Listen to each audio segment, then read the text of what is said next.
faced with an emergency medical situation with your pet can be overwhelming, frightening, and is always, without doubt, highly stressful and emotionally charged.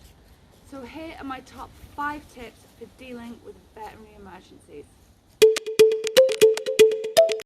Number 1, stay calm. It's easier said than done, I know, but this really is important. The first thing you're going to need to do is call your vet, and you're going to need to be able to convey important information to them and answer questions which your vet will ask in order for them to understand what's going on and what needs done next.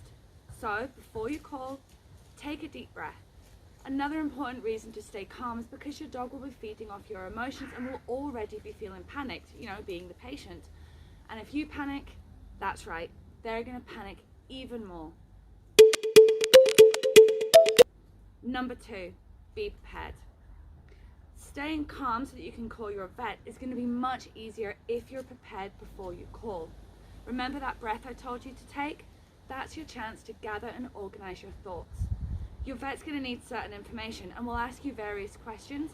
Some information you can have to hand ready is your dog's symptoms. Write these down before you call so you don't forget anything, and don't forget any behavioral changes and oddities too. When the symptoms began and have they worsened, details of any medication your dog is taking and when they started taking it, so go grab it from the cupboard so you have it to hand. If you call out of hours, your vet may not have access to your dog's notes, so you may need to give them a brief outline of your dog's medical history and any recent illnesses, injuries or surgeries. If you have intact females, they may ask the date of their last season, and if you're asked to attend a practice or are heading straight in, then it can be useful to collect a urine sample from your dog. Believe me, vets love a urine sample. Also take any photos or videos which may assist your vet, because remember, your dog may not be as compliant at the vet's consult room as they are at home. If you called for an emergency, then there's a good chance your vet's going to ask you to bring your dog straight into the practice for a physical exam or treatment. So whilst you're ringing and waiting for them to answer, you can be preparing to go. Gather your keys, your phone, and don't forget your phone cable or charger. If you have multiple dogs, then make sure your water bottles are full and get the others outside for a wee so that you're ready to leave when you come off the phone. Number 3, advanced preparation, your emergency kit.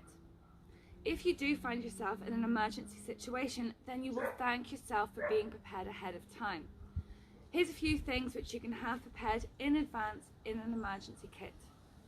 Your vet's phone number, blankets and cooling mats.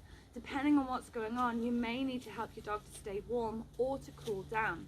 If you're not sure what to do, then ask your vet the question, how should I care for my dog during transit? Water so that you can keep your dog hydrated. A spare charger cable for your phone because you know your battery will die. Slip leash and muzzle, and anything else particular to your situation. So for example, I've got a young puppy at the moment who would have to be taken in tow with me to an emergency, so my kit also has a toy and food for her. And teaching your dog a simple behaviour such as a hand touch in advance is an incredibly useful tool if you're likely to be transporting your dog to the vets alone in the case of an emergency. A simple behaviour like this can be asked of your dog whilst you're driving to ensure that they're still responsive without diverting your attention away from the road. Number 4, call your vet first, not Brenda on Facebook. Everybody has an opinion about everything, especially on social media.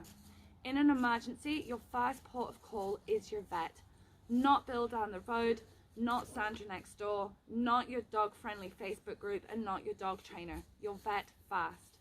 All of these resources are fantastic, and you should definitely reach out to them for support, help, and opinions, but vet first. And number 5, know your dog. Every dog is an individual with their own little quirks and personalities, and every dog is different, and normal for one dog may be abnormal for another. So get to know your dog and what's normal for them so that you can identify any problems, issues and symptoms as soon as possible and get them the help they need. If your dog's acting a bit odd, out of character, or suddenly developed a behavioural issue, then trust your gut and give your vet a quick call.